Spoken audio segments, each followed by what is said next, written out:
د ربیع الاول میاشت شروع ده. دا د اسلامی کال دریمه میاشت دی. اسلامی کال د محرم نه شروع کیږي. لومبه محرمی، بیا سفری، او دا دریمه ربیع الاولی، او زمون پښتانه ورته لومبه خور وای. دا هغه میاشت ده چې یو اسلامي لوی تاریخ لري او ډیر غټ غټ کارونه د الله د کرم، د الله د فضل، د الله د رحم په دې میاشت کې شوي دي. لکه یو لوی څیز د الله لوی کرم، د الله لوی رحم د محمد مصطفی صلی الله علیه وسلم په شکل کې دنیا ته په دې میاشت کې راغلی. د حضور پاک پیدایش دې میاشت کې شوی دی. عموماً علماء کرام د حضور پاک سیرت، داغی اخلاق، داغی دنیا ته د راتلو مقاصد، داغی د سنت و ذکر کوي. دا نه چې ګنې د هغې تعلق د میاشت سره دی، نه. هر وخت کې مسلمان له پکار دی، عالم له پکار دی چې د رسول الله مبارک د تاریخ او د سیرت نه مخلوق او امت ته حضور پاک خبر کی. عموماً دا میاشت د ربیع الاولی نو خلق دی کې د دې سیرت بیان شروع کی. نور په شریعت کې څه لازمه نه ده په دې میاشت کې چې دل دې وخت کې کوه بل وخت مه کوه. هر وخت پکای مونږ الحمدلله هره میاشت کې د حضور پاک د سیرت طیبه نه یو پهلو ده ستاسو مخکې د ذکر کوم د عمل لپاره. خو نن ما ستاسو مخکې یو آیت ولسته چې تاسو ټولو ته به د آیت یادي تقریبا، او زمونږ نعتخوانان حضرات چې کلم نعت وی نو دا تې مخکې ووی او تاسو ته یاد دی. او هغه دا دی چې وما ارسلناک الا رحمتا للعالمین، چې الله فرمای حضور پاک ته فرمای چې تما د دې ټول مخلوق د پاره یو رحمت نازل کړي. او طالبان په پویږي ما ارسلناک الا رحمتا، وی دې کې حصر دی. ما او الا دا دوه ټکي پکې راغلي دي. ستاسو په پښتو کې درته وایم خامخا بل څوک نه ما ته رالیږلی، او ستا حیثیت څه دی؟ د رسول ارسلناکا، او د حیثیت ته څه دی؟ زما استازی، یو مقدس استازی زما د طرف نه د امت ته چې زما پیغامات به دوی ته رسې، زما وحی به دوی ته ورکې، او زما چې کوم احکامات دي هغه به رسې هم، په هغې به پوهې هم. د حضور پاک حیثیت یوازې دا نه دی چې قرآن یې راوړو موږ له یې راکړو. الله فرمایي زه نه ویم وانزلنا الیک الذکر لتبین للناس ما نزل الیهم، قرآن میں تا ته نازل که ذکر نه قرآن مراد لوی نصیحت دی، د الله د یاد ذریعه ده. او څه دپاره مې نازل که؟ دې دپاره چې د قرآن په معنا به خلق ته پوهیې. لکه د اقیم الصلات یو لفظ دی او د هغې ټوله معنا او تشریح حضور پاک په خپلو مبارک و احادیثو او په خپلو سنتونو مونږ ته کړې ده. نو پیغمبر علیه السلام د الله مقدس استازی دی، د الله قرآن به م رارسوي. د قرآن نه علاوه د قرآن په معنا به مونږ پوهیئ، او دا معنا چې کومه مونږ پوهیئ دا هم د الله را طرف نه ده. الله ورته کې واچوي چې داسې وکړه. او دویم حیثیت څه دی؟ رحمت للعالمین. الله وی ما لیږلی ته د مسمو ټول مخلوق دپاره رحمت یې. دا طالبان پې پوهېږي عالم د الله نه ما سوا چې څومره مخلوق دی ټول دی، او بیا یوازې عالم دا طالبان پې پوهېږي کافي و. جمع ولې راله؟ وجه شته، خو یو وجه دا چې دې کې اشارت کثرت یعنی ډیروالی دا جنسونو د انواعو ته ده چې د الله نه ما سوا مخلوق ډیر زیات دی. بری مخلوق دی، بحری مخلوق دی، هوایی مخلوق دی، سماوی مخلوق ته په اسمانونو کې په جنتونو کې د عرش نه بره د عرش نه لاندې د دې ټولو دپاره ته رحمت رسول الله مبارک ته الله فرمای تاسو اندازه ولګوئ چې د حضور پاک څومره لوی مقام دی د خدای په نزد رکوټې نه به راته شروع کم مخلوق خدا کې د ټولو نه لاندې سیز حیوانات دي حیواناتو دپاره څومره لوی رحمت دی حیوانات هغه مخلوق ته چې خبرې نشي کول حیوانات هغه مخلوق ته چې جامه نشي اغوستی حیوانات هغه مخلوق ته چې لږ میږو په شکل کې هم دی چې د ګردې پې نخپې به پې د پاسه ایږدي د ماشو په شکل کې او د مچانو په شکل کې هم دي او د کبانو په شکل کې هم دي کمزوري څیزونه دي د دوی دپاره هم حضور پاک رحمت دی ولې رحمت دی من حیث العموم یوه خبره ده رسول الله صلی الله علیه وسلم فرمای رسول الله مبارک فرمای چې په دې ځمکه کې دې سوړو کې چې څومره میږیان دي چې څومره حیوانات دي حتی د سوړي میږیان او حتی په اوبو کې دننه کبان دا ټول د معلم د خیر دپاره دعاګانې کوي هغې ته پته ده که پیغمبر مبارک نه وي اوس به قیامت راغلی که د هغه تعلیمات نه وي د هغه وارثان نه وي چې خلکو ته دین رسوي او خلکو ته ښکلې عقیده رسوي فورا به قیامت راشي نو میږو ته هم پته ده چې موږ به تباه شو رسول الله مبارک فرمای وی قیامت به کله راځي د جمعې په ورځ به راځي او د جمعې په ورځ به کوم وخت کې راځي د سبا خطو نه پس تر نور خطو پورې دې کې به راځي نو وی په دغه ورځ باندې دا حیوانات څه کوي چې د میږیانو خپې اوچتې کړي او په یره کړي چې نن قیامت را نشي دوی هم یریږي الله پې پوه کړي دي او پیغمبر علیه السلام فرمایي لا تقوم الساعه حتی لا یقال فی الارض الله الله هغې پورې به قیامت نه راځي تر څو چې په مخ د ځمکه د الله نوم ویلې کېږي نو د میانو کبانو د میږو سوړو چرن پرن ته پته ده دوی خبر دي چې تر څو د الله نوم په مخ د ځمکه باقي وي قیامت به نه راځي موږ به نه غر کېږو او دا د الله د نوم نه مراد د توحید کلمه د الله یووالی دا د چا د برکته ده د حضور پاک د برکت د دې ټول مخلوق وجود او د بقا ذریعه په شکل د رحمت کې نبی کریم صلی الله علیه وسلم او عامم حضور پاک خپل صحابو ته په حیواناتو د رحم ذکر کړی ګوره زموږ خدا جون دی چې بغیر د حیواناتو د ذبح نه جون نه تېرېږي هر ملت یوازې موږ نه که هغه انګریزان دي او که هغه یهودیان دي او که هغه چینیان دي او که هغه روسیان دي او که بل دي او که بل دي خامخا لیکن رسول الله مبارک څه فرمایي اذا ذبحتم فاحسنوا الذبح واذا قتلتم فاحسنوا القتل وی چې تاسو کله څاروي حلالوئ نو په ښکلې طریقې حلال کړئ تر دې حده پورې چې چاړه به هم د څاروي په مخ کې نه تېره کړئ چاړه او چاړه به ورته ښه تېره کړي وليرح احدكم ذبيحته زر دمکا چې چاړه تیری او په زر پې راکاږي نو دا څاروي به زر حلال شي وینه به دې زر توی شي او زر به دمه شي دا څومره او بیا چې تر څو په څاروي کې سا وي نو سرمن به دې نو بس دا ګناه ده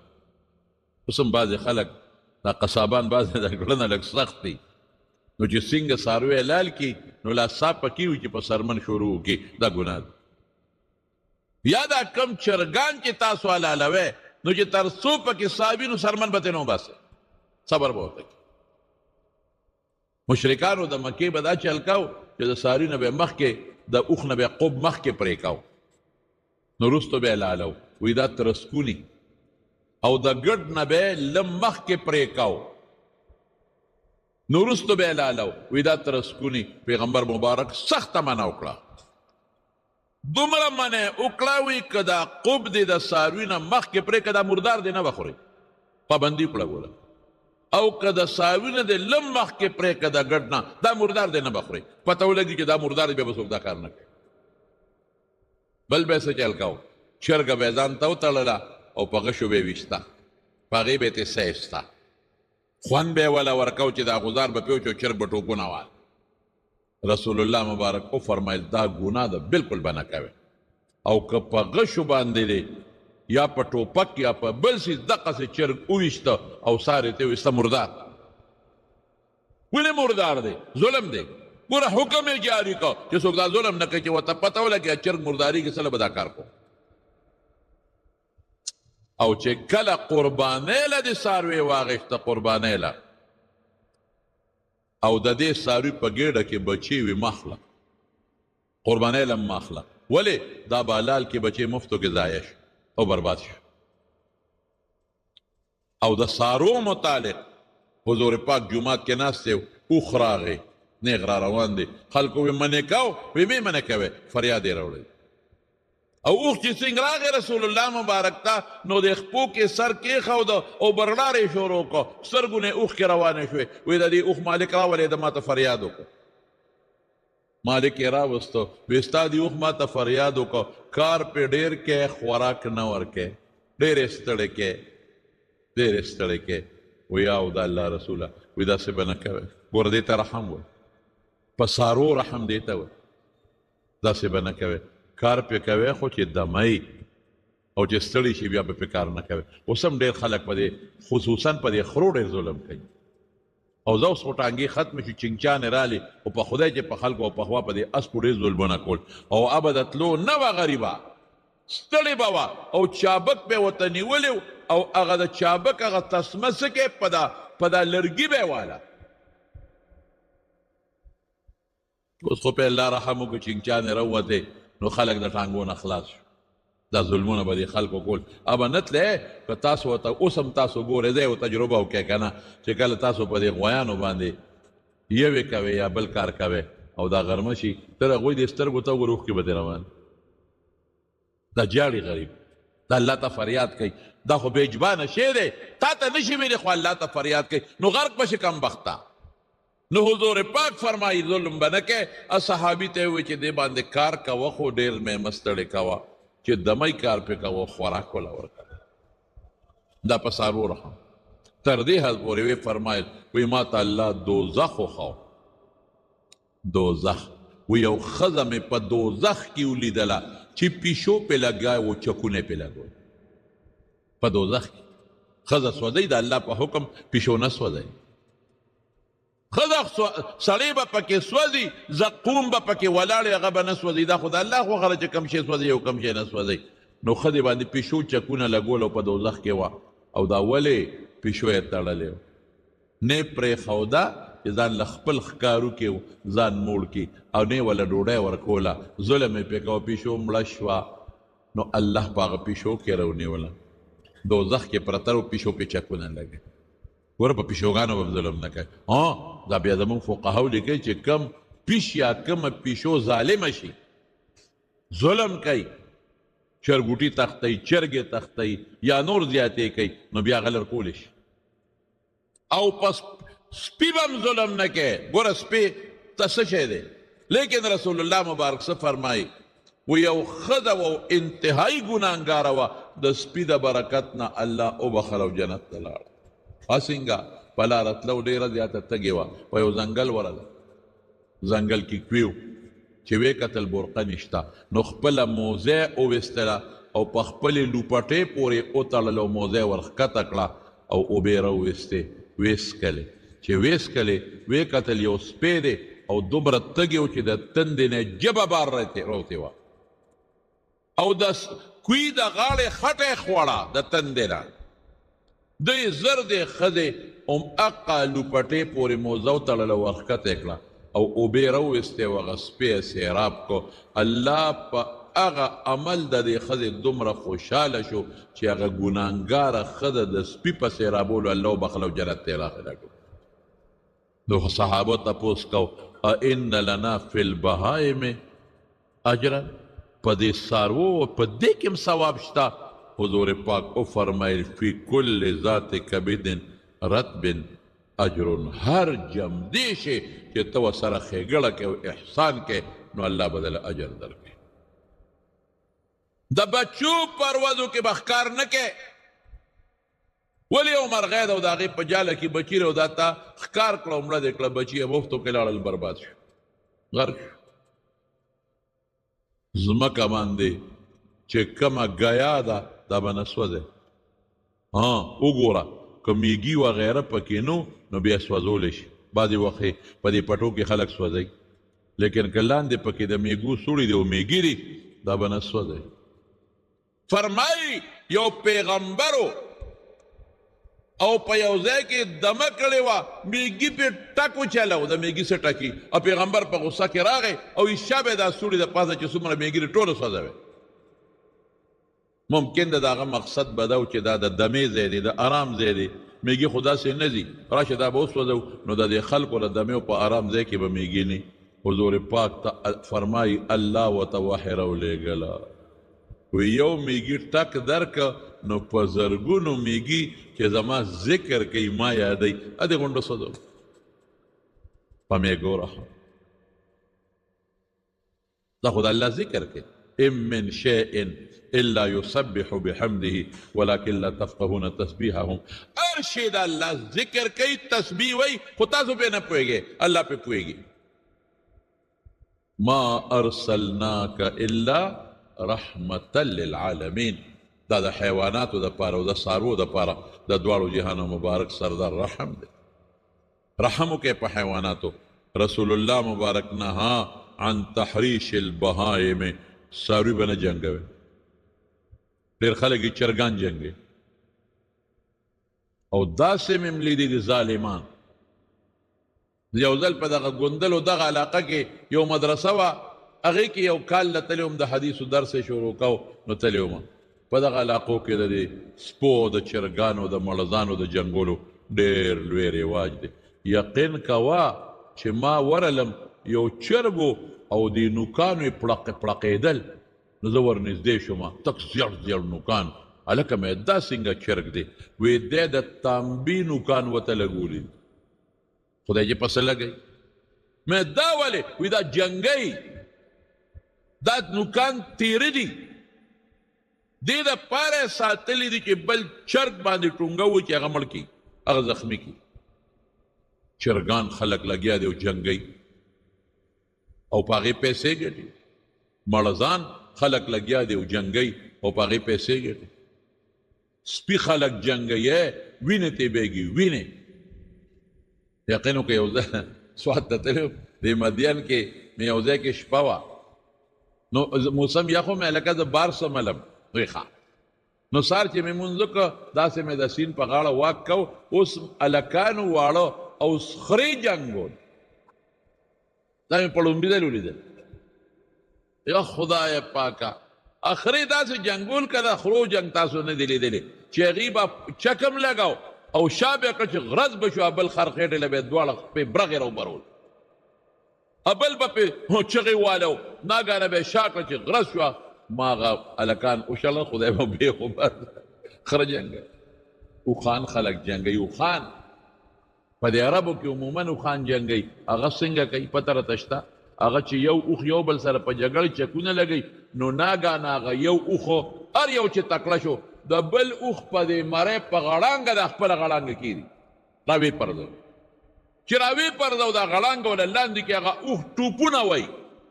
او د پې د پاسه د خپله غړانګې یې ښودي، نه یې پرېږدي، هله یې پرېږدي چې د هغه نه سوخېږي. او په لکونو درهم او ډالر په هغې باندې انعام ګټي. په خدای قسم حضور پاک منع کړی ده ظلم مه کوئ حیواناتو سره. دا خو دې دپاره نه دي ظالمانو چې تاسو پې پیسې ګټئ او په ظلم یې وجنئ. رحم دا په حیواناتو رحم شو. په غلامانو یې څونه رحم کړي. مریان، دا مریان ګورې د اسلام په اسلام کې نه دي راغلي، مخکې نه را روانه طریقه وه او هر یو سړي سره به یو دوه غلامانه وینځې وې. اسلام بندول نشو کولی، فتنه جوړېده، نو په طریقه دا سیسټم ختمه و. نو پیغمبر مبارک فرمایي چې قسم وخورې نو کفاره داره چې مریی ازاد کړه، ښځې ته یو قسم زهار دی وغیره مریی ازاد کړه، دا کار وکړې مریی ازاد کړه، دا کار وکړې مریی ازاد کړه. مطلب یې دا چې دا مریان ازاد شي. او په خپله حضرت جویریه رضی الله تعالی عنها وینځه وه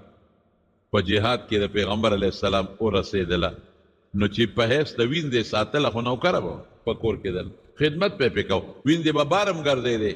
هر قسمه خدمت یې کولی شو. لیکن د پیغمبر رحم ته وګوره د حضور پاک، هغې ازاده کړه، نکاح پې وتړله، ام المؤمنین یې ته جوړه کړه د مسلمانانو مو، د ټولو مسلمانانو. حضرت صفیه رضی الله تعالی عنها په خیبر کې ونیولی شو. حضرت صفیه اوهو چې گرفتاره شو، حضرت دحیه کلبي رضی الله عنه راغی، وی مال یو وینځه راکوي چې ځان له خوښه کړه. دا صفیه خوښه کړه. صحابه راغلل حضور پاک ته، صاحب دا دې څه وکړل؟ ولې؟ وی خو خفه ده، پریشانه دا خو زه ستاسو د سردار دپاره مناسب یم، ځکه چې صفیه پلار د خیبر د لوی قوم سردار، د صفیه رور د خیبر د لوی قوم سردار، خاوند د لوی قوم سردار.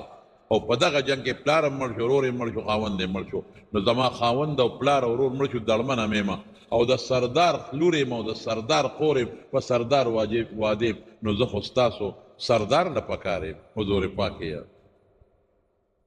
نبی علیه السلام بیا چې دې ته وکتل، نو ورته یې ویل دحیه ته وایي زه تبه لا واخله، او زه صحیح شوم.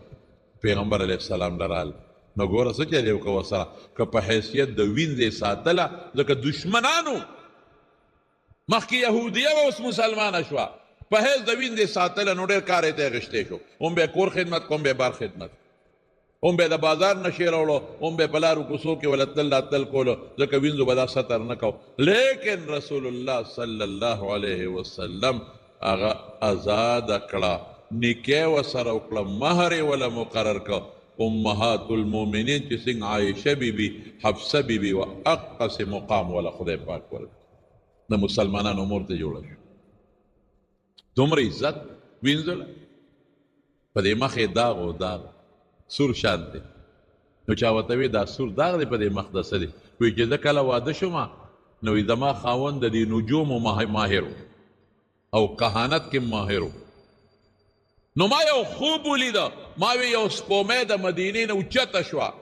او د اسمان دې نیمې ته ورسېده، او سپومۍ زما غېږ کې را پرېوته.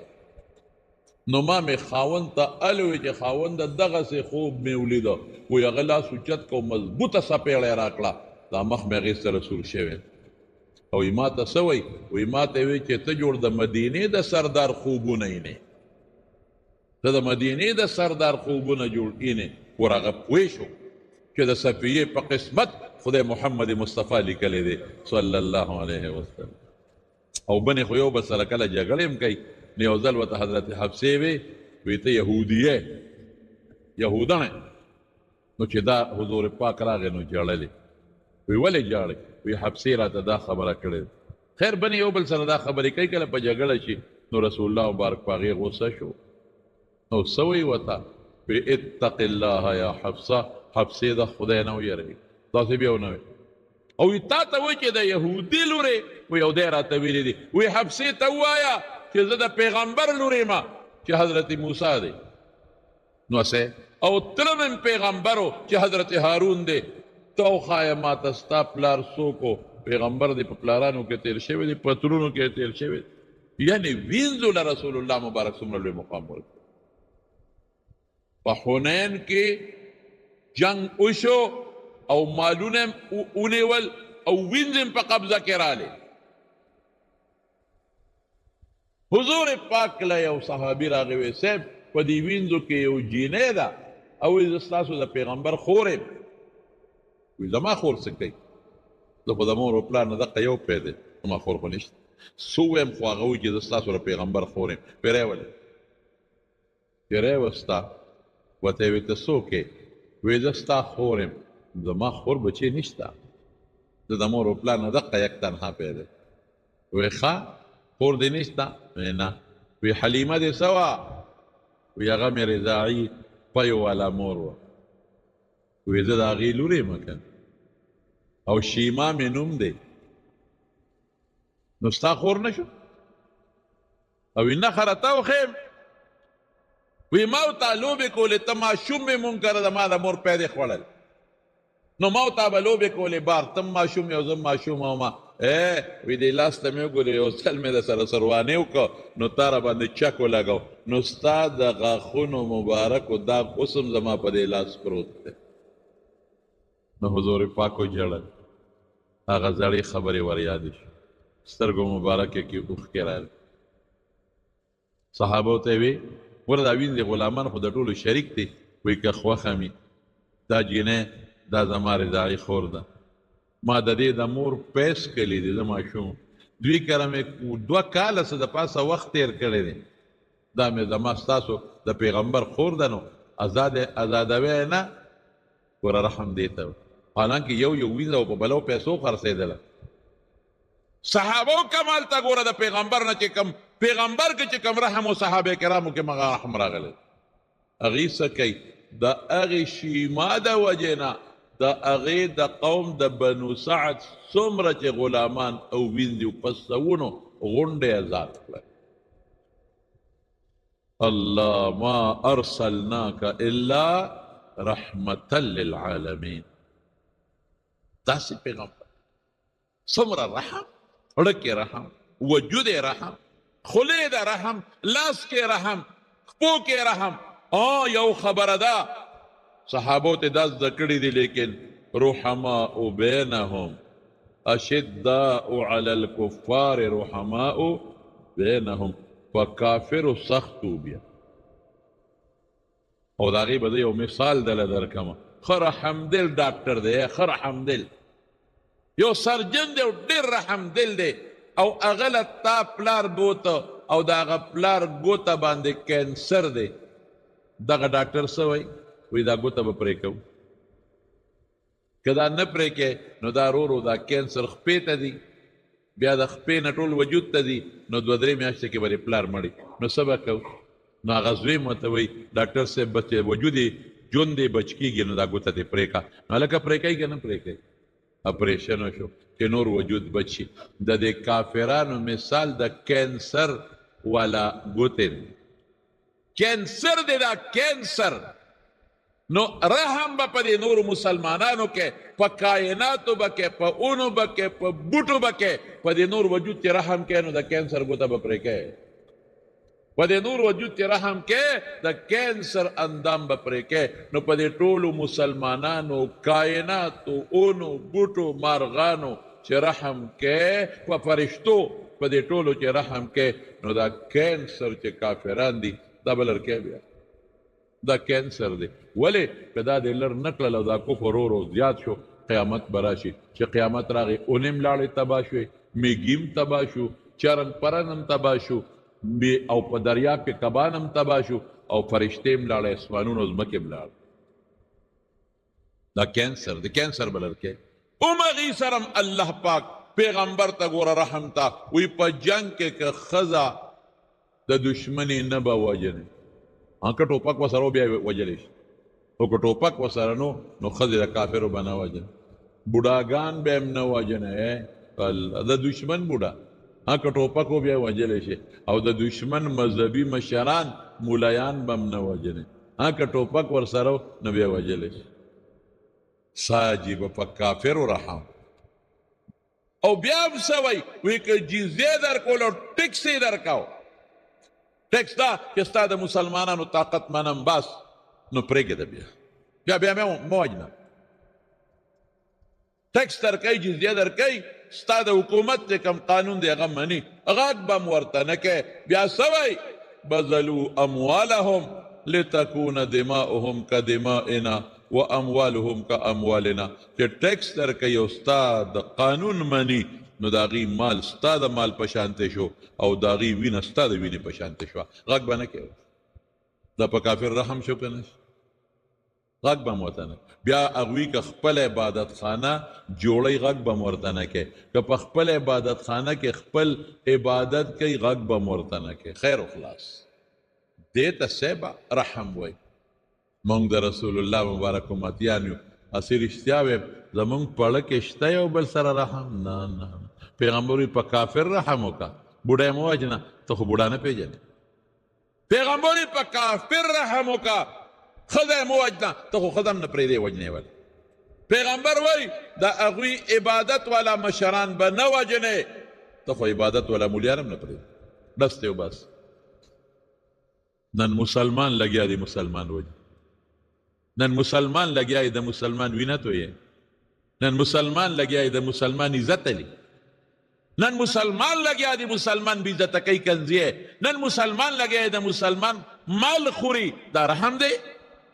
نن مسلمان لګیا دی د مسلمان لور تختی نن مسلمان لګیا دی د مسلمان بچی تختی نن مسلمان لګیا دی د مسلمان گاډي په خور کې ودرې ټاسن تختی موټر سایکل په ټاسې د نه تختی دا څوک دی دا د هندوستان نه د سړی هندو نه دی راغلی دا مسلمان زما د دې خبرې مقصد دا نه دی چې قصه یې درته وکړم او ته بیا ډېره ښکلې واقع راته بیان کړه مقصد دا چې په دې عمل وکړو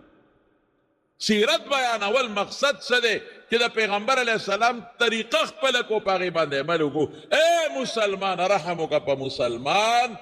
ارحموا من فی الارض یرحمکم من فی السما اسمان والا ذات به تا باندې رحم وکړي الراحمون یرحمهم الرحمن چې ته رحم په مسلمان کې رحمان به په تا رحم کوي که ته رحم نه کوې والله که در باندې رحم وکړي قسم مې راته وکړه دا مو چې ډوډۍ راکوي ډوډۍ خو ته دغه ته مچې د زهر ډوډۍ خو ته سپي ته مچې ډوډۍ خو ته په پنجره کې مږي ته مږدې هغه د مږي د نیوو دپارې دا ډوډۍ چې تاله درکوي سره د ظلم او سره د ګناه دا ستا پکړ دې په دې دې رانیسي پوهېږې نه ته به که دا نعمت دی مږې ته چې پنجره کې ډوډۍ کېږي نعمت نی خوشبویه مزیدار مګه ولا سوړي نه مروزي لیکن هغه نعمت نی هغه د مګي د نیولو دي خو زه خو جذباتي زری نیسمه الله جذباتي نه دی زر نیول نه کوي په قلاره نیول کوي او چې کله ونیسي والله کې ته څوک بیا خلاصولی رحم کم دی نن چې پلار بوډا شو زوی پې رحم نه کوي مور چې بوډا شه قسم په خدای زامن وته چې تر څو والا کار کوي او خدمت والا کوي د مزدور په شانته نو بابا بابا بابا بی بی او که بابا او بی د کار نه پرېوتل ختم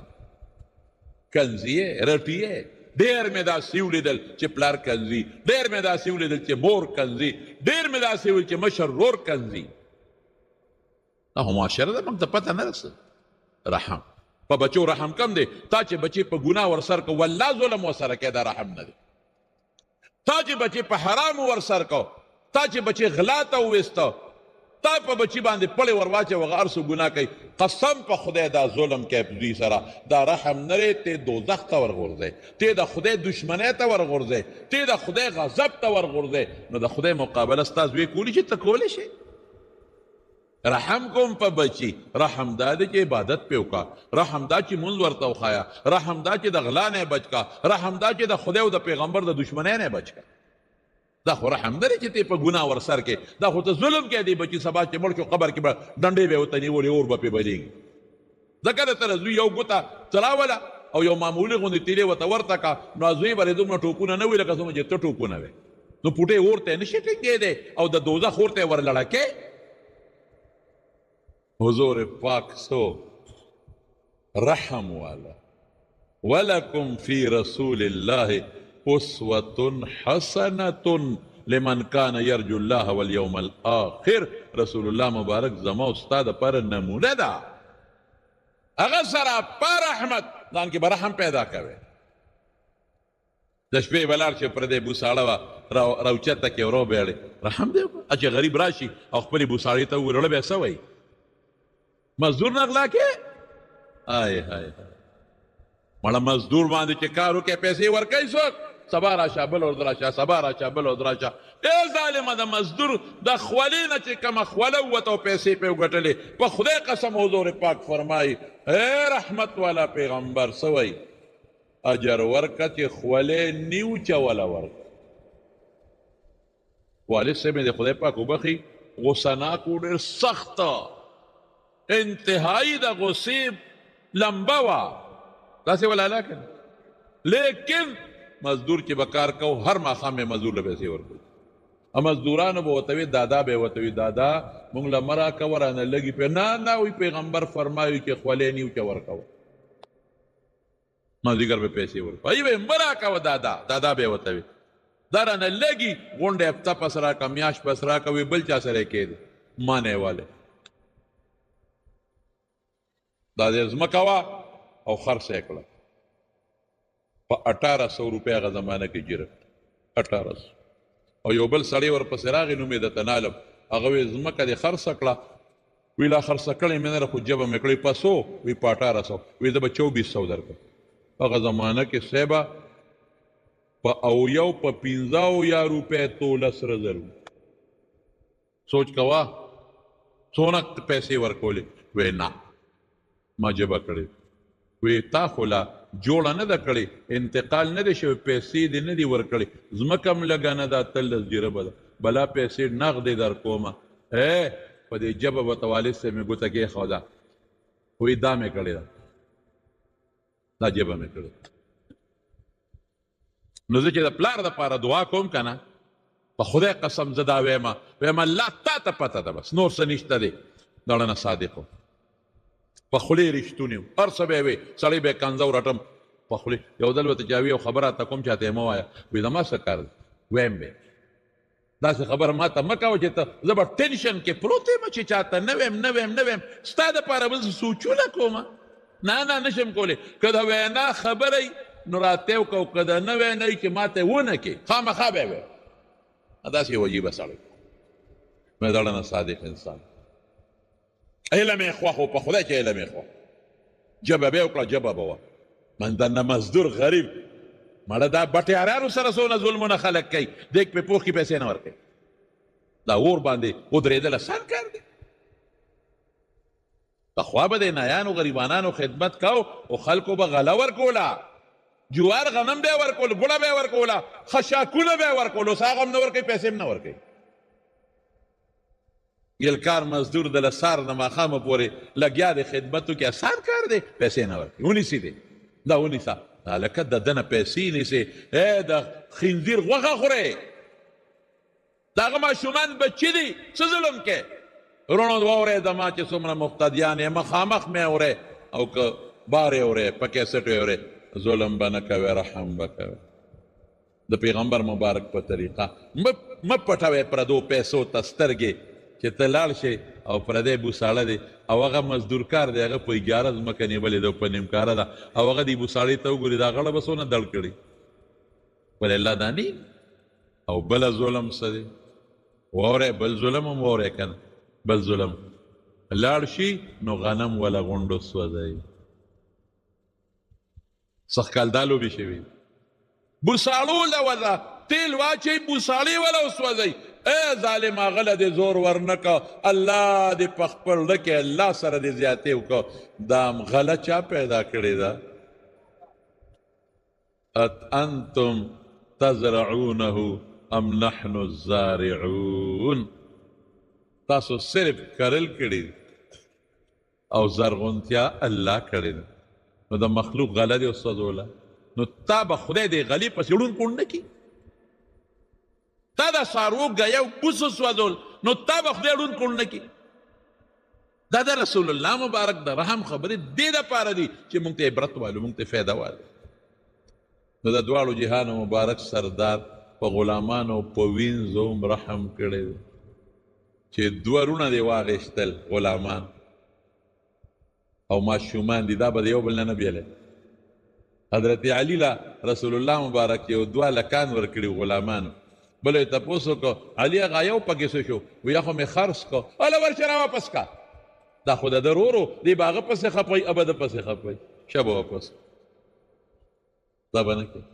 مور او بچې دي او په قید و بند کې دي او غلامان دې واغېستل نو دا به د یو بل نه جدا کړي د مور نه چې بچي وشو کو الله به څه او یا زادوې په یو څیز کې ازادول کوي مریان پابندي نشوه لګولې معاشره داسې وه چې جنجال جوړېده هلته کافر هم هغوی سره مو مسلمانانو سره مو نو رورې په طریقه دا شی ختمو څنګه چې دا آزاد کې شابه آزاد کې چې یو غلام د آزاد که حضور پاک څه فرمایي د هغه ټول اندامونه تا آزاد کړل ستا ټول اندامونه به الله د جهنم د اور نه آزاد کړي حتی د هغه خاص اندام هم تا آزاد کو نو ستا خاص اندام باندې چې څومره ګناهونه کړي دي هم خدای آزاد دا ترغیبه وما أرسلناك إلا رحمة للعالمين وقال عز وجل وما كان الله ليعذبهم وأنت فيهم وما كان الله معذبهم وهم يستغفرون در ربیع الاول د میاشتې په مناسبت 13 جمعه مې یو خبره کړې وه خو نیمګړې پاتې وه او هغه مې د حضور پاک د رحمت متعلق کړی و چې الله رسول الله صلی الله علیه وسلم د ټول مخلوق د پاره رحمت را لېږلی زموږ اکثر د نعتخوانان حضرات دا آیت ډېر وایي وما ارسلناك الا رحمة للعالمين هر نعتخوان نعتونو نه مخکې دا وایي دی ماشومانو ته م یاد دی لویو ته م یاد دی عوامو ته م یاد دی یو ځل ماته یو کس وی ماته ویره دا آیت خو دا ټول وایي وی دی نعتخوانانو له بل آیت نه ورده چې ووایي مې هم دا دی وایي د دې آیت مقصد دا دی چې حضور پاک د ټول مخلوق د پاره رحمت دی پرېږده چې همدا ووایي چې د خلکو د ماشومانو د ښځو د وړو لویو په زړه او په دماغو کې د آیت دننه کښېني خو مشهور شي نو نیمه خبره ما تېره جمعه درته کړې وه چې الله دلته عالمین ذکر کړی طالبان پې پوهېږي ما ارسلناک مونږ ته نه لېږلي مګر رحمت کرم مهرباني د الله د طرف نه د ټول مخلوق دپاره نو عربی ټکي کې د عالمین د عالم جمع ده او عالم د الله نه ما سوا چې څومره مخلوق دی ټول ته وایي نو زمونږ طالبان دلته سوال کوي چې دا د جمع لفظ یې ولې راوړو دی ورته صیغه وایي عالم خو اسم ټول مخلوق ته وایي د الله نه ما سوا نو دا جمع ولې شوه نو زمونږ بیا طالبان جواب کوي وی د دې عالم اجناس او انواع اقسام ډېر زیات دي وی په دې وجه جمع راوړو او زه دې طالبانو ته یو بله خبره کوم مې دې کې یو نقطې ته اشاره دی دا چې دا څومره مخلوق دی څومره کاغه ځمکه ده کاغه نباتات دي بوټي کا جمادات دي کاڼي کویلا کاغه د دریاب حیوانات دي کاغه د هوا مارغان دي کاغه په د اسمانونو ځمکه کې فرشتي دي که پیریان دي هر څومره چې دي جون پکې شته او که پکې نشته دا ټول مخلوق د پاره خو رحمت دی چې د الله څومره پیدا کړي دي او پیدا کوي خو که د دې نه علاوه چېرته خدای پاک د دې په زرګو چنده نور مخلوق پیدا کړي د هغې دپاره به هم رحمت دی او زما رونو 13 جمعه مې درته ویلي وو مې حضور پاک د جمادات و نباتات و تر دې حده پورې چې د دې کاڼو بوټو د دې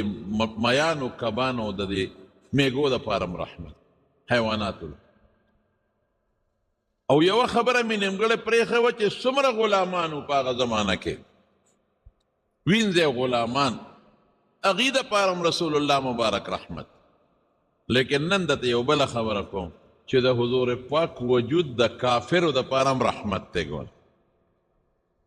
ته به هغه څنګه کافر سره خو موږ جنګ کوو اخو زموږ دشمن موږ د هغه دشمنان نو څنګه رحمت دی رحمت په دې معنی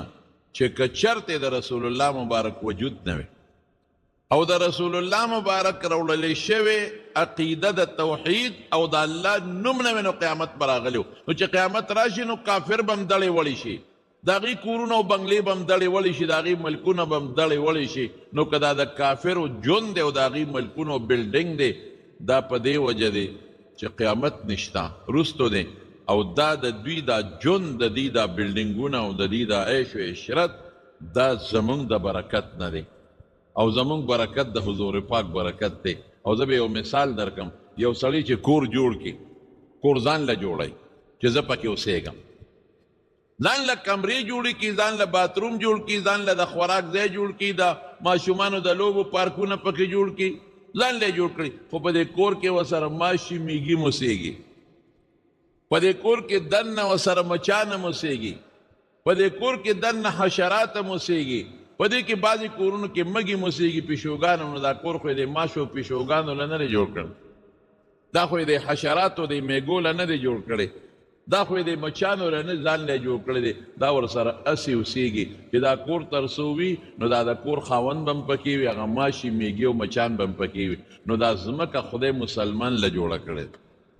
دا الله مونږ له پیدا کړې ده. او د دې کافر مثال د دې مچانو د منګکانو او د دې ماشو میږو دی. نو چې تر څو دا ځمکه یې مونږ یو ځمکه به چې ځمکه یې نو دا ماشي میږي او دا کافر به هم پکې اوسېږي او مونږ به کله ختمېږو، قیامت به کله راځي چې هغه کلمه چې حضور پاک راوړلې ده، کلمه توحید او لفظ د الله ختم شي، قیامت به راشي، بیا به مونږ هم نه یو، کافر به هم نه. او ظاهرین دل یو څو مثال درکم. صحابه روانو، ګورئ د پیغمبر مبارک رحم ته وګورئ، یو کافر د یمن هغه عمرې لته د ډېر لوی قوم سردار و سمامه نومو، سمامه ابن وصال. کافران د پیغمبر دشمنان و هغه زمانه کې، بس صحابو کلک ونیوه، رسول الله صلی الله علیه وسلم لی راوست مسجد نبوي ته. غټ سردارو د کافرو رسول الله مبارک پیژنده، دا غټ غټ خلک پیژني. وی صاحب سمامه ابن وصال عمرې له روان او مونږ ګیر کو، مونږ دلته راوست، د کافرو د یمن د فلانکي قوم سردار. حضور پاک وفرمایل د جمعه د ستنې پورې وتړه، چې وی تړه ستنې پورې او سحر نبی علیه السلام راووته، بخاري شریف کې راځي. نو تپوس یې ته وکړه، ما عندک یا سمامه، سمامه زړه کې دې څه ګرځي، څه سوچ دی، موږ متعلق ستا څه سوچ دی، څه در سره وکړو. او ته وی د الله رسوله درې خبرې. لومبۍ خبره دا ده، ان تقتل ذا دمن، که مې وجنې ستا اختیار دی، ما د نه څوک خلاصولی نشي، خو وینې والا انسان به مړ کې. نو که اونه پرې کې بچي به یې روخېږي، خو چې ما مړ کې نو وینه ولې تویې، زه خو بیا نه جمدې کېږم. دویم دا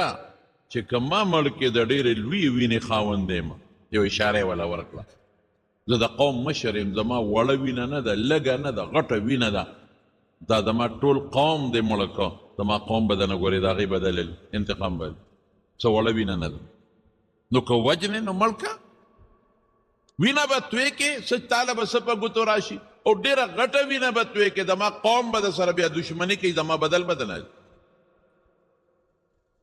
او که چرته مال غواړې ما پرېږدې، وایه څومره چې مال دې پکاري، زه به قوم ته ویم مال بدله درکړي، ما ذات ته. او که رحم را باندې کې او پرېږدې مې، نو بس په ډېر لوی سړي به رحم وکړې. زه د قوم سردار یم چې زه دې پرېښوم، زه دې ازاد کړم لکه زما ټول قوم دې ازاد کړي، په ما دې رحم وکړه لکه چې زما په ټول قوم دې رحم کړي، زه به دې ټول عمر شکر ګزار یم زما قوم. حضور پاک مبارک ورته اسم ونه وی، نه هاو کړل نه ناړو، جواب یې ورنه کړی، هوښیار شخصیت لاړ.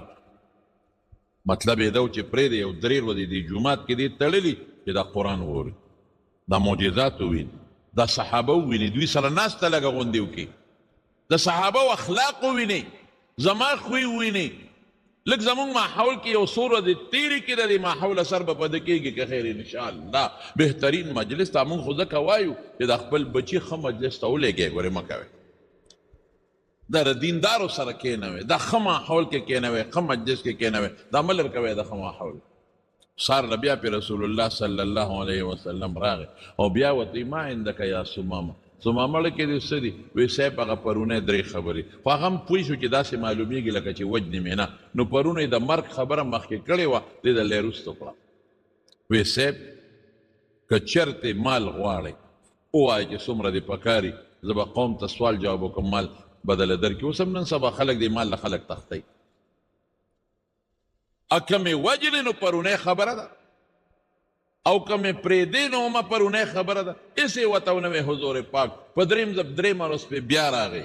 بیا ورته فرمایي وی ما عندک یا سمامه زړه کې دې څه پراته دي؟ وی صاحب همغه 3 خبرې دي. مې وجلې وینه به توی کې څه چل به وشي؟ هسې ولې وینه توی؟ غله لوی انسان وینه به توی کې ټول قوم دشمني ته د سره جوړېږي او که مال غواړي چې څومره غواړي او که مې هسې پرېږدې نو غټ احسانمن به دې شم. حضور پاک رحم ته ګوره دشمنو د لوی قوم دغلته یې وجلی شو. دې قومونو د پیغمبر مبارک صحابو سره ډېر بد کړي دي، لیکن حضور پاک وفرمایل اطلقوا سمامه پرېږدې خوشې کړي ځه خیراتي مې پرېښوه. دشمن چې چاله په ګوتو ورشي داسې دشمن چې تا سره په میدان کې او په محاذ کې پروتي او تا ته نقصان ستا ملګرو ته رسوي څوک یې پرېږدي؟ لیکن حضور پاک رحم ته وګوره اطلقوا سمامه پرېږدي خوشې کړه پرېښو. چې لال د جومات نه بار یو باغ ته هلته یو لمبل او د لمبلو نه پس راغې حضور پاک مبارک مسجد نبوي کې ناست دی او په جومات را دننه شو او کېناست رسول الله مبارک ته د الله رسوله ما ته ایمان وښایه ما ته کلمه شهادت وښایه زه مسلمانېږم. حضور پاک ورته کلمه شهادت وښوله الله مسلمان. د رحم اثر کې وجلې څه چل به شي؟ کې ته مال اخیستې وې فدیه بیا به خلکو څه وې پروپیګنډې به کولې اوهو دا خلک پیسو له یې غوا کوي، اوهو پیسو دپاره خلک کېنئ، اوهو دا مال یې خوښ دی. لیکن د پیغمبر مبارک احسان او رحم سره هغه الله مسلمان کو او دا ګورې قبایلي خلکو مخکې ایمان تړه شوی خو داسې نه وي بیا به خلکو وې د زور د مخه مسلمان شو تړلی یو چې کولو شو د خپل ډه مالک شو نو راغی ایمان یې راوړه او بیا څه وایي حضور پاک ته وی د الله رسول وی د نن نه مخکې ستا مخ زما ډېر بدي شو زما په زړه کې چې ته نفرت و د بل مخ نه نو ستا د مخ نه ستا ملګري زما ډېر بدي شو داسې ناخوښه خلک زما بل نو لکه ستا ملګري چې وو ستا کلي مې بدي شو په ټولو کلو کې ستا د کلي نه خراب د نفرت او د بغض کلي زما پړه کې بل نو وی نن الله اکبر ستا د مخ نه محبوب شخصیت ما ته بل نشته ستا د ملګرو نه محبوب ملګري ما ته نور نشته او ستا د کلي او د ښار نه خوښ کلي او محبوب ښار او کلي ما ته بل نشته او لاړ وی ما خو د عمرې نیت کړی څه وکړم وی لاړ شه عمره دې وکړه مسلمان شو او تاریخ کې وروسته راځي چې رده د برکت نه رده د یمن ټول قوم الله مسلمانان کړل دا ولې دا د رحم د وجه دا د حضور پاک الله لیږلی دی لدی د پیغمبر مبارک صفت رحم دی رحم رحم رحم رحم رحم نن زمونږ مسلمان په بار ملکونو کې او د کافرانو په ملکونو کې په یو غلط رخ باندې یادېږي مسلمان کې رحم نشته دا سخت دی دا شرمخ دی دا زمری دی دا فلانکې دی فلانکې دی نه د مسلمان پیغمبر په زړه کې چې کم رحم و دومره رحم په مخلوق کې په بل چا کې نه چې روان شو او مکې ته ورسېد نو هلته پروپیګنډه ځکه سړی لوی سړی و د مکې کافران ته خبر شوي و چې څومامه خو مسلمان شوی دی نو هغوی ورته صحابي شوی چې دین به چا د پلار نیکه پرېښود او بل ته ولاړ هغه ته به صحابي وي هغه څه وی وی نه ما صبوت ما صابي نیمه لبیدینه نیمه ما د رسول الله صلی الله علیه وسلم مرګرتیا وکړو ما اسلام و ایمان قبول کړی او ما ته ګورې سترګې رابرغې نه کې ای د مکې خلکو ځکه چې مکې ته به غله ټوله د دې د قوم نه راتله تجارتي به وه خو مکه کې خپل غنم غله نه کېده ټوله به د یمامې نه راتله د ده د قوم نه به راتله وی ګورې پام کوئ کشو نه کې اوس به زما د کلي او د وطن نه تاسو له غله اله راځي چې محمد مصطفی حکم وکړي صلی الله علیه او که هغه اډر نه کړی یو دانه به هم دله نه راځي دومره لکې الله محبت او مینه پیدا کړي دا د حضور پاک رحم دې سیک دا اکثر یو خبره کوم هغه ښځه هند بنت ابي سفیان هند بنت عتبه د ابو سفیان زوجته ابي سفیان، هند چې د عتبه لور ده او د ابو سفیان بیبي ده، چې هغې په احد کې څومره زبردسته د کافرانو دپاره یو کارنامه کړې او نورې به یې پرېږدو د حضرت حمزه د حضور پاک تر سید الشهدا سره چې هغې څه کړي دي، نو تاریخ چې لیکي نو هم سترګو نه به دی د اوښکو په دې وینې بیږي چې حضرت حمزه د وحشي په لاس یې شهید کړ. وحشي ابن حرب حمزه وی روان دي، تو بخاري کې راځي، او ډېر بهادر دی او داسې په بهادرۍ جنګېږي چې څوک ورته مخامخ ودرېدی نه شي. او زه ورته د یو تیږې شاته پټ شوم، یو وړنې ځګی ور سره، خو چې زما مخکې تېرېده وایي ما په هغې وویشته او په دې نامه ولګېد، شاته ترې نیزه ووته، ما پسې ګواښ وکړه خو نیزه ترې شاته وته یو پرېوت. وحشي ابن حرب د لاسه شهید شو او دا اسد الغابه کې شته، دا هندراله او بیا د دې حضرت حمزه نه پوزه پرې کړه، سترګې یې ترې وویستې، غوږونه یې ترې پرې کړل، شونډې یې ترې پرې کړې، نور یې ورسره ظلم و، سینې یې وله وشلوله او د سینې نه یې زړه راوویست او په هغې یې چکونه ولګول او د سینې نه اینه راوویسته او په هغې یې چکونه ولګول، وایي دا تیروم خو تیر یې نه شو، الټه یې کړل او د دې د پاسه دا ظلم وکړه چې د حضرت حمزه رضی الله عنه اندامونه یې راواغېشتل، دا پوزه او دا غوږونه دې نه امیل جوړ کړه، دی تار کې واچو او دی غاړه کې واچو او ګډېده به. څومره ظلم! څوک دی حضرت حمزه د حضور پاک تر سید الشهدا چې رسول الله مبارک ته پته ولګېدله، نو حضور پاک وفرمایل اوهو ما خو د دوی مړو سره دا چل نه دی کړی، دوی چې زما تره سره وکړل، زړه مې غواړي چې دا تره خښ نه کم چې په دې میدان یې پرېږدم،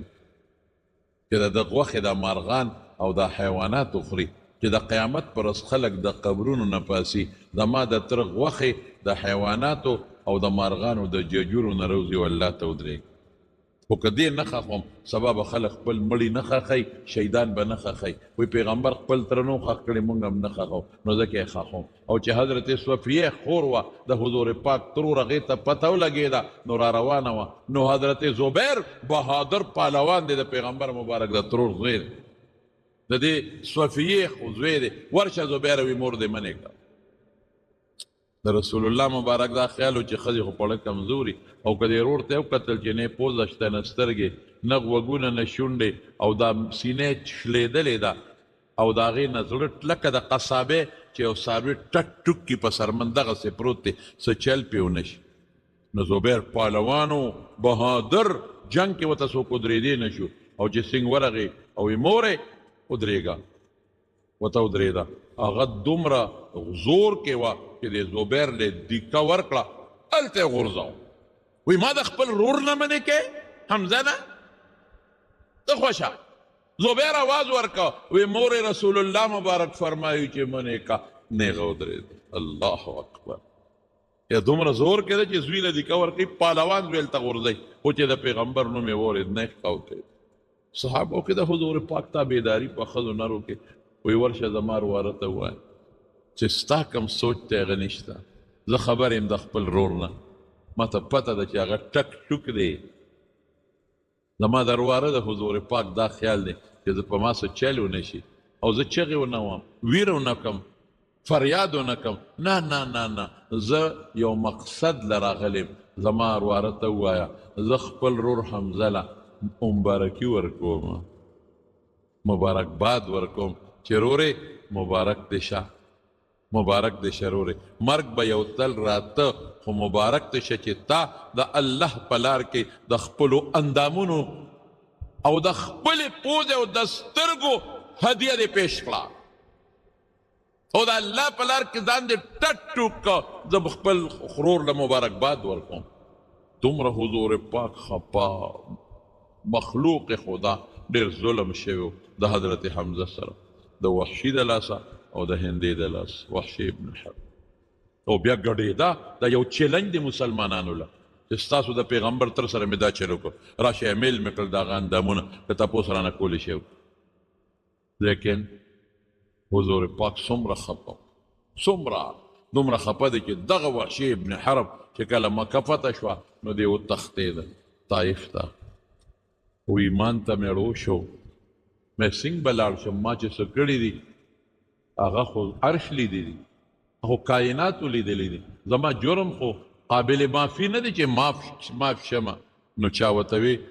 وی استازو ته حضور پاک څه نه وایي استازي کې دي ته م ورسره لاړ شه وی استازو کې لاړم چې لاړم او رسول الله مبارک ته مخامخ شوم وی بس فورا خو مکه کې پاتې شو وحشي پیژندې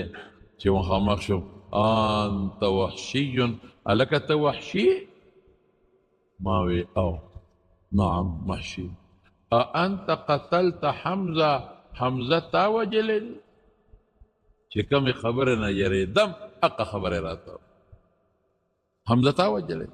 نو ماتر دې کې دنه ډېره لویه فلسفه ده چې تا وجلې دي څه شوي دي د ماتر سره زما د تره نه خو د قصابې د ټک ټک وجود جوړ شوی دی ستا د برکت نه تا وجلې دی اوس خدایه که ویم چې او نو غټه بېادبي ده که ویم چې نه نو دروغ هم دي منیم نه ما وی قد کان من الامر ما بلغک حضرت چې څه خبره در رسېدلې ده ټیک در رسېدلې اوس دا قابل معافي نه وه لیکن حضور پاک ورته وحشي څنګه راغلی وی د الله رسوله ایمان ته میړه کېږي معاف بشم جرم خو زما هغه دی چې کائناتو لیدلی بل چا سره هم نستا تره سره معاف بشم او یوازې دا جرم نه الله رسوله ما ډېر مړي کړي ما زناکارۍ کړي ما بدعملۍ ما دا ګناهونه کړي معاف بشم حضور پاک او فرمایل او که ایمان دې د زړه نه راوړو معافې زه دیم بخم زما رب به دیم بخي ایمان نه زما ترم قربان ایمان نه زما د تره غوښې او ټوکړې قربان مقصد دا شو د ایمان نه زما هر څه قربان خو بچی یو کار وکړې هل تستطيع ان تغیب وجهک مني دا طاقت تشته چې دا مخ مانه یو طرف ته کې ستا مخ ته ګورم د حمزه مخ را یادېږي ستا سترګو ته ګورم د حضرت حمزه او ښکلې سترګې یادېږي ستا پوزې ته ګورم د خپل تره پوزه یادېږي او ستا د غوږونو ته ګورم شونډو ته د خپل تره پرې کړی اندامونه یادېږي بس دا یو خبره ده بچې د الله رسول دا شرط قبول دی بلکل لاړ دغه زمانه کې یو کافرو مسیلمة الکذاب د پیغمبر دعوه کړې وه حضرت حمزه حضرت وحشي سوی وی ما وی چې بدل د حمزه بخلاصوم ماف خو شومه خو بدل بخلاصوم لوی مسلمان د پیغمبر لوی محبوب مې وجلې دی د پیغمبر غټ دشمن به وجنم په یهودیانو عیسایانو مشرکانو ورنغې په چا ورنغې په مسیلمة الکذاب کم چې د حضور پاک د ختم نبوت ډاکو او اقا مسیلمة الکذاب سره جنگ شروع اقا نیزګۍ را سره وه په هغې مې وویسته او رسا په دې نامو لګېد په دا سینه او مردار شو ړه مې جمع شو جمع که یو خوا مې د حضور پاک تره وجلی دی غټ محبوب بل خوا مې وله غټ دشمن مړ کړ مسیلمة الکذاب چې د حضور پاک نه پس یې د پیغمبر دعوه کړې غټ ډاکو د ختم نبوت د پیغمبر دشمن دا غټ ډاکو هم یې مړ کړ لر ختم لیکن حضور پاک هغه وحشي وبخه او دا هنده چې چاته اندامونه پرې کړي چې کله مکه فتح شوه نو ښځې ټولې راجمع شوې او موږ بیعت کوو رسول الله مبارک فرمایلی یو کور کې راجمع شوې وی زه چا سره لاس ګورې نه میلاوم په بیعت کې او یوه مشره کې هر یو سره خبرې هم نه کوم هغه یوې چې سما سره وي بسه به د ټولو وي دا هنده پکې مشره وه نو د ابو سفیان رضی الله عنه دغه وخت کې د مکې سردار و د کافرو د هغه بې ښځه وه د عتبه لور وسیب د شیبر ویره و لوی خانداني ښځه وه نو هغې ځان پټ کړ ما وی ما په بورقه کې صادر کې ځان پټ کړ ولې زما جرم د مافیق دی نه وحشي خو مړ که او اندامونه خو تې ما پرې کړي دي سینه خو ولا ما چاک کړې ده سیرلې ده زړه او په اینه ما چاکونه لګولې دي او دا مې په امیل کې اچولې دي او نخرې ما کړې دي زما ایمان چې ته قبلېږي نو ما ځان پټ که ما وې راشه که په ډله کې ماف شوې وی خلکو زه مشره کړم ما ځان پټ کړی وی رسول الله مبارک وفرمایل چې یو څو شرطونه در باندې لګو په دې ټولو ښځو یو دا شرک به نه کوي شرک خطرناک مرض دی الله دې دې مونږ وساتي وی مونږ وی چې بلکل مونږ یو الله منو او شرک نه کوو دې بوتانو مونږ له څه راکړه بلکل منظور دویم شرط دا چې زنا به نه کوي دا هنده ورته څه وایي وی دا ستا قوم دی دا چې ناست دي دا څه اخوا دیخوا خلک نه دی ته مولی ټیپر مونږ چې ورته وایو دا ستا قوم دی شریف قوم دا شرط مه لګوه د شریف قوم لونه خویندې زناکارۍ خو نه کوي ورو بادره ښځه حضور پاک حیران دی اسین ښځه ده هم را سره بیعت کوي ایمان راوړي هم رټ جواب راکوي بیا ورته څه وایي وی بچي به نه وجنئ لکه دې به لوڼه خاښول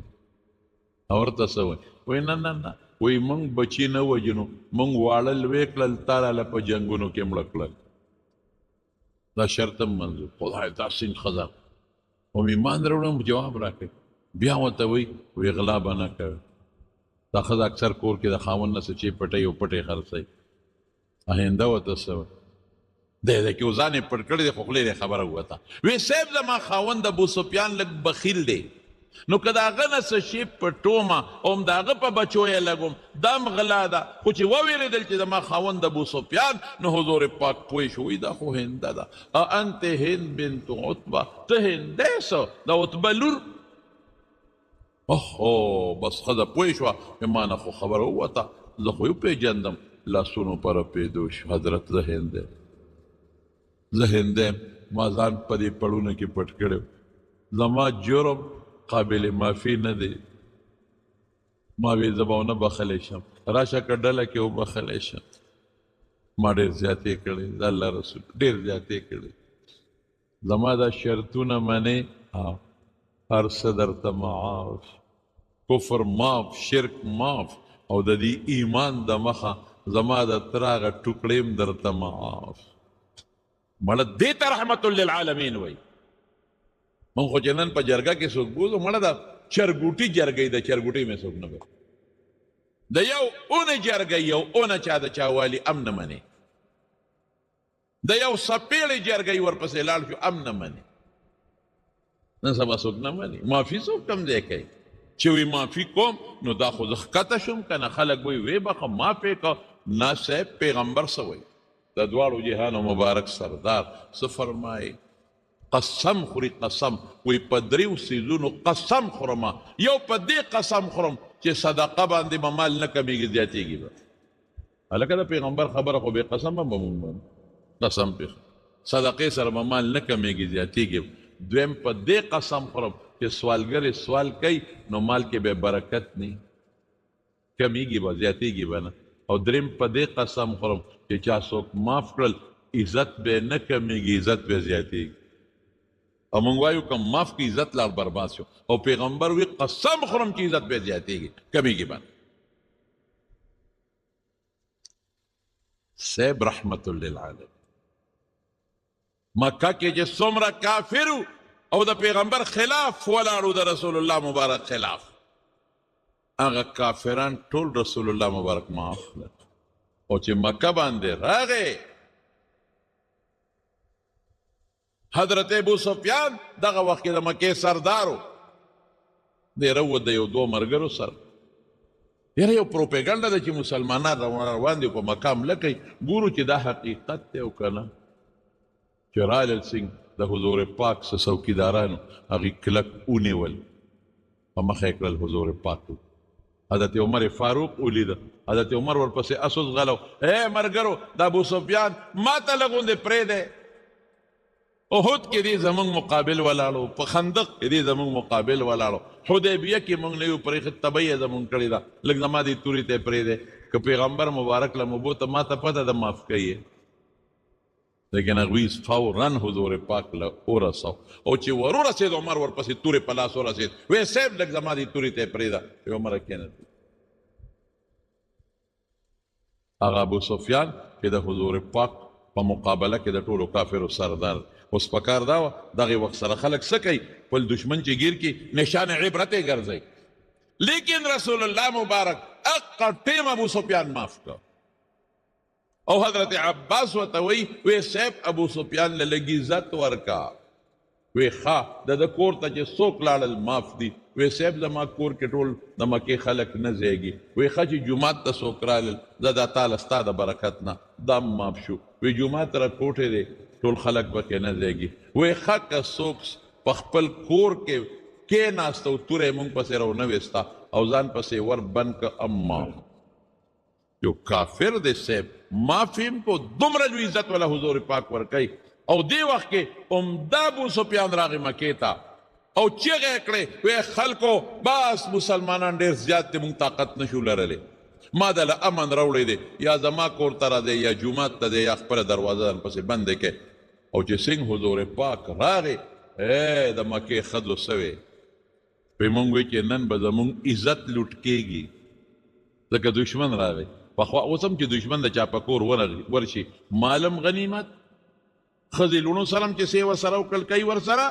مونږ وی نن به زمونږ په مخ کې زمونږ عزت لوټ کېږي زمونږ انګیندو زمونږ لوڼو سره به زمونږ په مخ کې نن بدعملی کېږي نن به مونږ سره زمونږ د خاوندانو مخ کې بدعملی کېږي زمونږ حیا به نن لاړه شي او برباده به شي یریدو رپېدو څه موده تېره څه منو وی هلکانو ته مې ماشومانو ته چې تاسو ورشئ چې دا خبره دروغ ده مسلمانان نه دي راغلی او که رالل ځکه مونږ خو یریږو چې زمونږ په کورونو به راځي څو خو رانلل چې ماشومان لاړل واپس رالل وی راته یې وی چې مورې خورې هغه مسلمانان خو راغلي دي تورې او نیزې یې ښودي او د بیت الله طوافونه کوي اسم عام د معافی اعلان حضور پاک وکړ یو څو کسان مباح الدم و هغې ته مستثنا کړل باقي عام د معافی اعلان دې ته رحمت للعالمین او ما خو تاسو ته ویلي چې که کافر سره جهاد دی هغې دا ظلم نه دی په نور مخلوق رحم دی د هغې مثال مې درکړی چې یو ګوته کینسر شي کینسر او ته دا نه پرې کوې نو باقي وجود ته کینسر خورېږي ټول وجود تباه کېږي نو هغه ګوته پرې کول په هغه ګوته خو ټیک ته چې تا لرې کړه پرې کړه خو په باقي وجود رحم دی رحم دا قرنګې کافرو سره کم جهاد دی دا کینسر دی د ډپریشن به کې دا کافران دا په نور کائناتو باندې رحم و کرم دی زمارو هم بیا پیغمبر څه وایي وایي که ټیکس ورکوي غږ به ورته نه کوي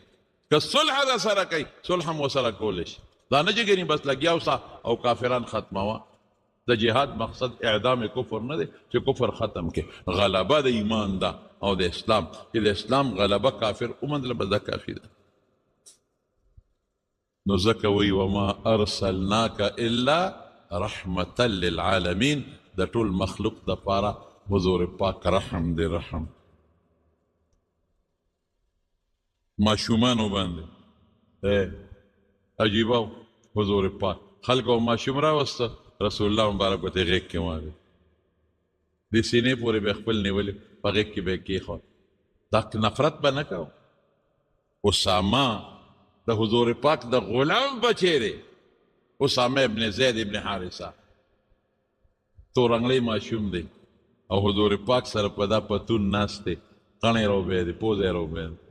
الله څومره لوی شخصیت کم مبارک لاسونه عایشه بیبي فرمایي وی حضور پاک په خپلو مبارکو لاسونو د اسامه پوزه پاکوله وی ما ورته وی د الله رسوله ما ته پرېږده چې دا کار زه وکړم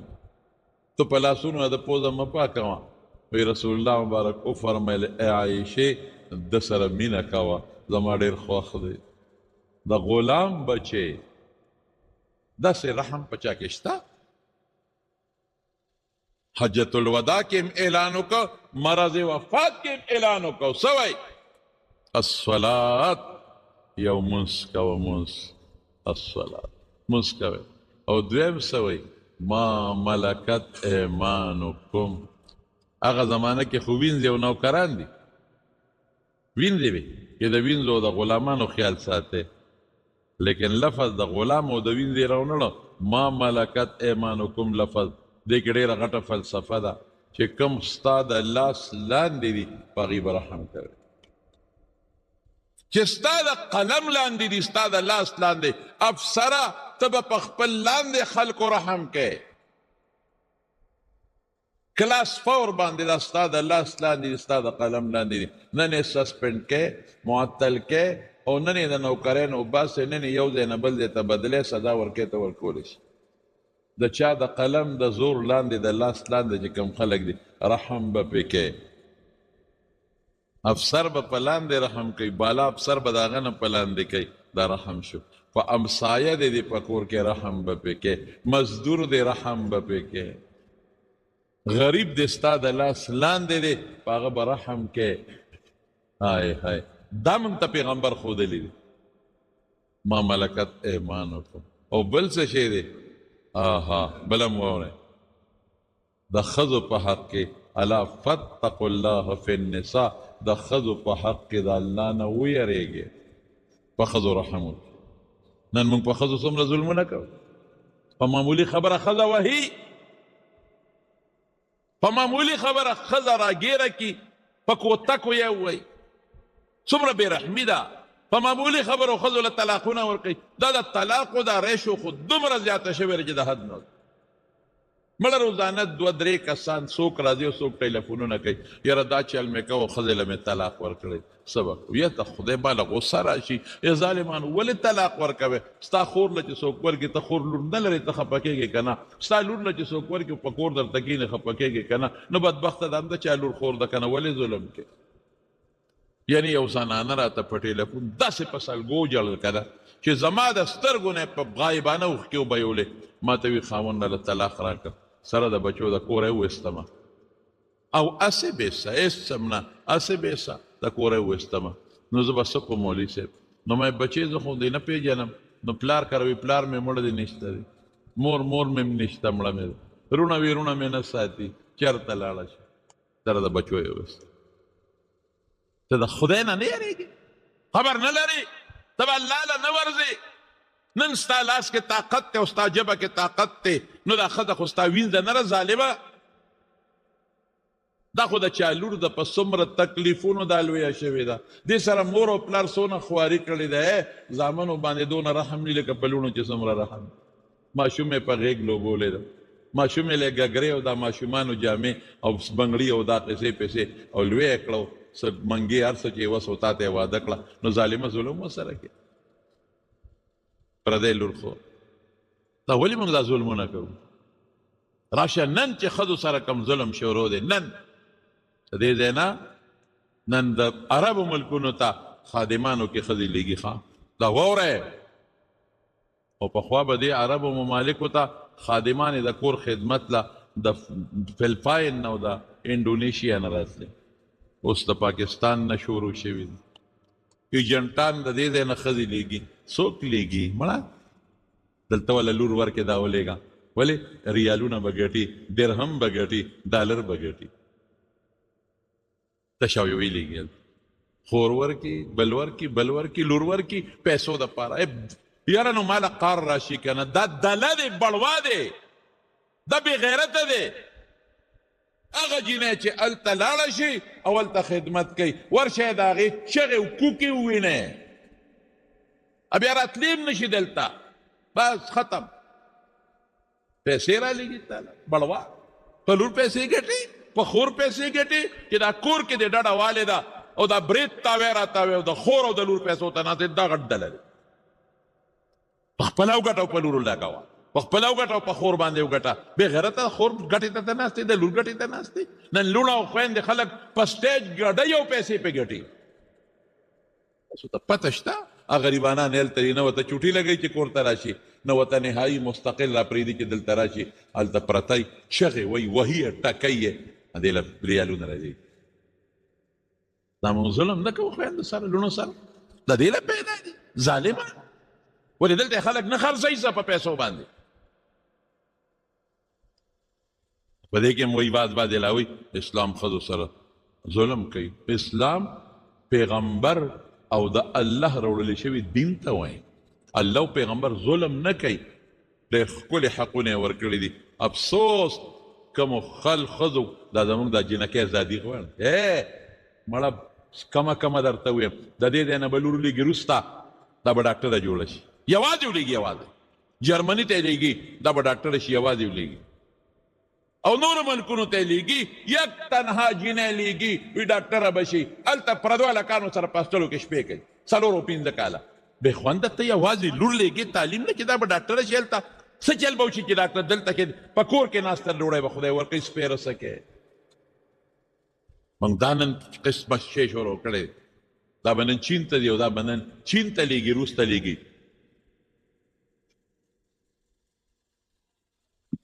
دا به کمپیوټر کې ماهره شي، راځي به دا به ډاکټره شي، دا به انجینیر شي. یک تنها لور. رښتیا وایي دا چې څوک یې لېږي دا بېغیرته دی که نه؟ هغه دله څه ته وایي؟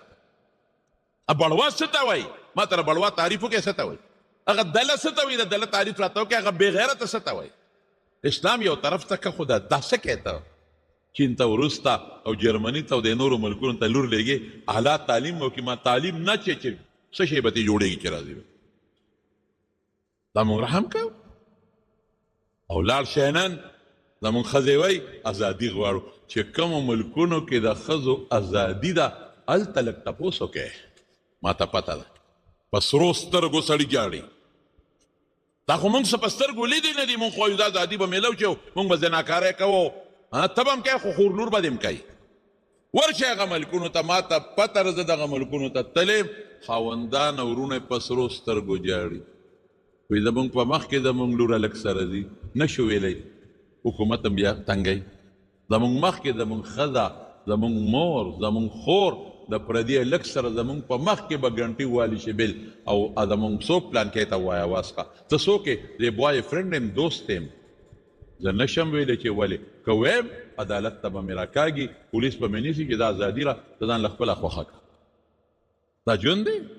زموږ پړه به یې څه تېرېږي؟ او هغه جینکۍ چې دا کم بربنډې ګرځي ورشئ تپوس ته وکړئ، په خدای په سترو سترګو جاړي. جینکۍ ټوله لګیا دي کارونه کوي، په نیم کمیز کې او په نیم پرتوب کې لګیا دي او ګلکاری کوي، مزدورۍ کوي، لرګي په شا وړي، ځای نه جارو کوي، ټوله ورځ نښتې وي ځای نه جارو کوي او نیتوب کار کوي، خلکو له ویښته سموي، مساجونه کوي. تپوس ته وکړئ وي ډوډۍ نه میلاویږي. خوري څه؟ برګر دونه ګټي چې ډبل ډوډۍ پې خوړی شي، نور پسې نه شي خوړی. ورشه موږ خو الحمدلله یو کس یې ګټي او شل یې خوري، هغې برګر یې خوري دومره پوټینې، او ته 10 ډوډۍ خوري، ښځه یې خوري، لور دې خوري، بچي دې خوري. هغې په فلیټ کې اوسېږي، په یو رکوټې غوندې مکان کې. ښځه هم ګټي او سړی هم ګټي، لیکن په فلیټ کې اوسېږي، ته په غټ کور کې اوسېږي. هغې سپو سر منډې وایي ته جومات ته راځې د خدای په فضل. هغې ځان له لګیا دي ډوډۍ خوري، ځان له پخلي نشته، هوټلو کې خوري، بازار نه ځان له رالي پیپسیان هغې سره خوراک کوي، په لارو خوراک کوي. او ښه مزېدار ته د خپلو بچو د ښځې سره سارم پې راغونډې کې شکور ته او ماښام ماخو په مینه خوراک کوي. چې دا الغوي ته ووایي، هغې وایي دا نه منو. موږ 15 لګیا یو خدمت کوو او ساروز او ماسخوتن را پیدا شو او موږ ځان له ډوډۍ نه شو ګټلی. نو تاسو څنګه وایئ چې یو کس یې ګټي او شل یې خوري او یو ځای ژوند؟ موږ یو ځای ژوند تېرو. موږ سړي په حجرو کې او په جومات کې ناست دي، ښه مزېدار. هغوی دې خبرو ته او دې ګپ شپ ته نه اوسګارېږي. چېرته یو ورځ یې د چوټۍ وي پارکونو ته لاړ شي، دا ګپ شپ هغوی کم ځای لګولی شي، د اوسګار وخت هغوی سره کم ځای دی، شرابونه او زناکاری او ټول په بیماری کې مبتلا دي. ختم دي، ختم ټول د دې بدعملو د لاس. هر څه نه خلاص دي، بې ادبي دي مافي. نه په ښځو کې څه شته او نه په سړو کې څه شته. ټول د کینسرونو دا چې تاسو ته په میډیا ښیي دا راته بعضې خلک ښیي وچه ټول په شوګر او د زړه په بیمارو پراته دي. وایي دا موږ په څه غم کې پراته یو. مې راشه زموږ ښځې خو همدا غم غواړي. رحم وکړئ په ښځو، کور یې کښېنوئ ښه په اطمینان، بالښت ته یې ډډه ووایي او ته یې وله پیدا کوه. موږ رحم نه کوو، زموږ ښځې په ځان په خپله رحم نه کوي، بهر به ګرځي. او نن خپه کېږي ما زما خبرې لږې ستغي خوټې کې. نن موږ هم خپلې لوړې په یونیورسټو کې، په کالجو کې، په کالجونو کې په مخلوط تعلیم پسې ایستلي. ورشه نن په یونیورسټو کې څه کېږي پته راته شته؟ نه یې خبر. نن ټولې ینګ جنریشن جینکې ولکان په آیسو راوړېدلي دي. نن په یونیورسټو په کالجونو کې چې څومره ینګ جینکې دي ولکان دي ټول په آیسو کې پراته دي. قسم په خدای د نیمې نه زیات په ګناهونو کې پراته دي. ته خو د کلي خانې، ته خو د کلي نه ملکې، د کلي نوابې، ته پې فخر کوې زما لور جي پلان کې ځای کې دا سبق وي او دا سبق وي. خبرې دی دا په کم طرف معاشره لاړه؟ د خدای د احکاماتو خلاف، د پیغمبر د احکاماتو خلاف، د پښتو د غیرت خلاف. حیا کم دی ته لاړه ورسېد؟ مونږ خو دا بې حیایي نه ولیدې او دا څپېړې به ستا په مخ راځي. قسم دی که دا بچی دا زوی دی چې دا کم په مخلوط تعلیم او په زناکارو کې لو چې دا ستا په کار بچي، قسم درته خورم نه برې په کارېږي او که دا لور دې په کار دا به ستا د بېعزتۍ ذریعه وي. مونږ په دې خوشحالېږو زما لور لاړه په انګلینډ کې ده، زما لور لاړه او په امریکا کې ده او زما زوی په امریکا کې دی. د بلا دنیا په امریکا کې ده زما پې څه زوی هغه دی چې تمرې او تا ته ناست دی او سوره یاسین درته ووایي.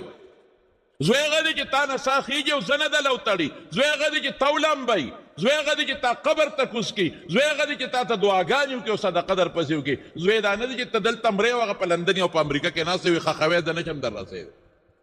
دا پر بلا بچي هلته پراته دي. په خدای چې الله او رسول زموږ معاشرې له او مخلوق له انسان له کوم قانون ورکړی دی که د هغې نه د رحم او د انصاف قانون بل نشته. خو د دې سټډي وکړئ، د دې مطالعه وکړئ، سوچ وکړئ او فکر وکړئ. د قبر ژوند را روان دی او د آخرت ژوند را روان دی. وروڼو الله قرآن شریف کې چې فرمایي وما ارسلناک الا رحمة للعالمین، نو چې کوم قانون یې ورکړی دی رحم، چې کوم احکامات دي رحم، وجود رحم. حتی قرآن شریف کې الله تعالی فرمایي وما کان الله لیعذبهم وانت فیهم، تر څو چې ته دې کې موجود عذاب به نه راځي. وما کان الله مستغفرهم وما کان الله معذبهم وهم یستغفرون، تر څو چې دې استغفار وایي عذاب به نه راځي. حضور پاک وایي تر څو چې زه جم دیم د الله د عذاب نه تاسو له ډالیم ډال نه به راځي او که زه لاړم د دنیا نه نو بیا استغفار وایه هغه ډال استغفار. استغفر الله ربي من كل ذنب واتوب اليه، استغفر الله الذي لا اله الا هو الحي واتوب اسې وایه استغفر الله استغفر الله استغفر الله. دا خو وایه د خدای بندګانو که نه وایه دا زویرت کې د الله د استغفار سهار و ماښام وایه. رحم به پړه کې که خیر انشاءالله پیدا کوو. د حضور پاک قانون چې راوړلی شوی ته به د قدر په نظر ګورو، دې ته به د رحم قانون وایو، دې ته به سپک نه ګورې. د پیغمبر مبارک راوړلی شوی نظام ته چې چا سپک وکتل د ایمان نه خلاص دی. پیسو ته او دولت نشه او غرور او کبر مونږ تباه او برباد کړو، ټول یې غرق او تباه کړو. دا به نه کوو، مونږ به عاجزي کوو. د پیغمبر مبارک ټول سیرت عاجزي وه، کبر په حضور پاک کې نو په دې الله خفه کېږي. الله یې زموږ نه راضي شي. الله دې خپل فضل و کرم سره زموږ پړونو کې رحم پیدا کړي.